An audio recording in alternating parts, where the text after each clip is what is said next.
My name is Teresa Schumacher. Now, Prota is the name I was born with because I'm Italian. I was born in Naples, Italy in 1925.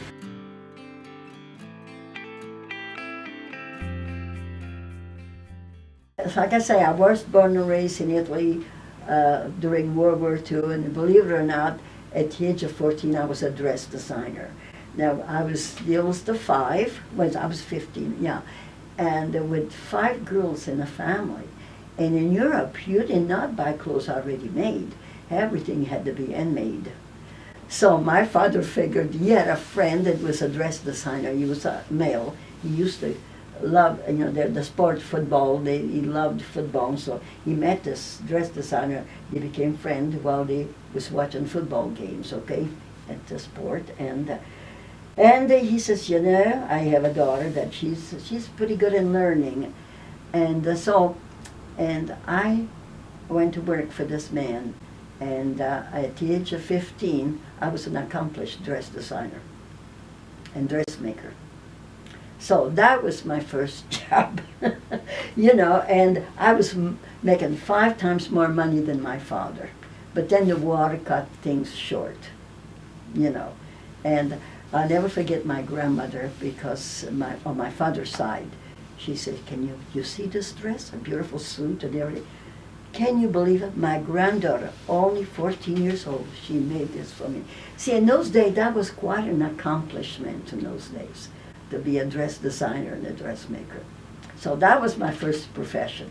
My mother's dream was, after her and my dad got separated, to come to America. And so when World War II came, because she could speak English in Italy, it saved our lives because we took out laundry for the GIs, when you live in a war-torn country, believe me, things are pretty tough. So by doing that, because she could speak English and everything else, things were good. But her whole idea was, if she married me off, then she could get to come to America. So she married me, so I couldn't speak English. He couldn't speak Italian, but he happened to be a wonderful man. And we got married, and I came to America, ended up with 5 children. I brought my mother, my brother and sister and everybody to America, and that's how the whole thing got started. This is my wedding pictures, and it's amazing. When I was on my honeymoon in Rome, that's where my husband was stationed. That was during 1944, yeah. Mm-hmm. And young men, one of the Mussolini guys, come over, and he was infatuated with my sister. She was only 17 years old. In my mother's home, while I was in Rome, supposedly be on my honeymoon, he killed her and killed himself. Double suicide in my mother's house. I tell you, the month of August, it brings a lot of tears to my eyes because, and then I came back from my honeymoon. My husband had to go to Switzerland because he was still in the service. And one of the women, took my mother to be an interpreter because she could speak English for her, and the woman was a crook. She was trying to take people out of people's home. There was a lot of black market going on, and she wanted my mother to do interpreting for her, and so somebody called the police, and she wound up in jail for 3 months. Before I could get a lawyer to get him, and I'm the stupid lawyer, he worked out of his home, and his wife was in the other room. He tried to hug and kiss me, tried to rape me. Stuck with all the kids, the laundry business, and my husband was gone. And your mom was in jail. My mother's in jail. And then she has to go, it's an all-day trip, to go see her mother and take her food. To take her, she refused. She was so stressed out that she refused. Well, they just would give her a piece of bread. That was wartime still. So, yeah, and she lived way on the other side, so I had to go see her, try to prop her up and everything else, and take a little bit of food over to her. Oh my gosh. Yeah, that's all happened in the month of August. The people can't believe it. At the age of 19, you could survive all those things. I truly feel that I had a lot of God's help, and just because I said World War II didn't kill me, and I went through a lot of problems in World War II, and so I said, but you make the best of every situation. I mean, in Europe, you know, children don't run away from their problem, don't run away from their parents, and they usually obey their parents. They do the best, even though it's not for their best interest, but it's the best interest for the family. And that's exactly what happened. But I was blessed because my husband turned out, even though he was 20 years older than I. He was 39, I was 19.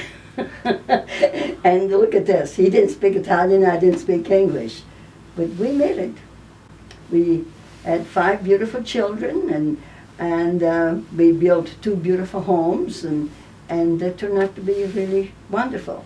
However, he left me when he was, how old was he, 69? 66, with colon cancer.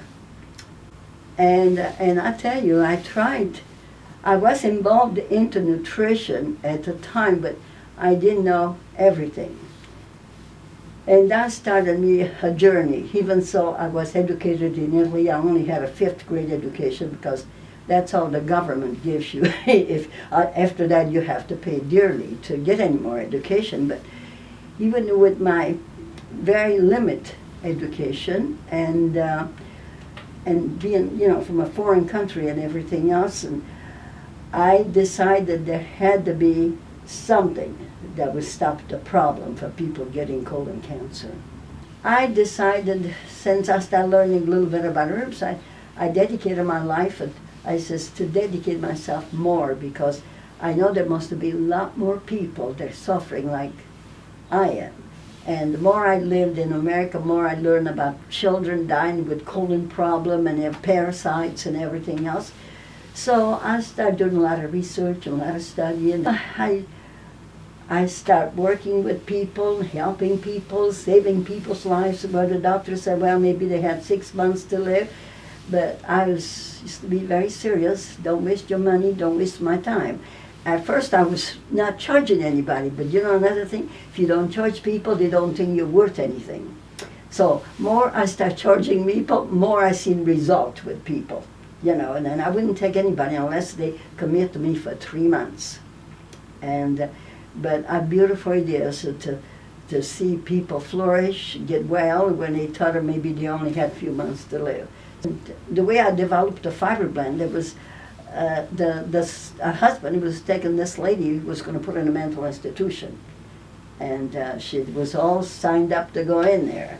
Some way, somehow, somebody introduced me to her, and because of my iridology experience, and I looked her in her eyes and I knew she was parasites, and that's the parasites attacking the brain and make you feel like you're crazy. So that wasn't the woman's fault. So, and I said to the family, please could I have her come and live with me for 2 weeks? And you know, I'd just only been married to my second husband, I think, for a couple of years.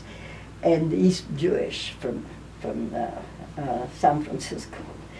And yeah, we was having a happy life. We didn't need any money. He did not want me to work, but I couldn't stand to see this poor lady suffer like she was and be put in a mental institution.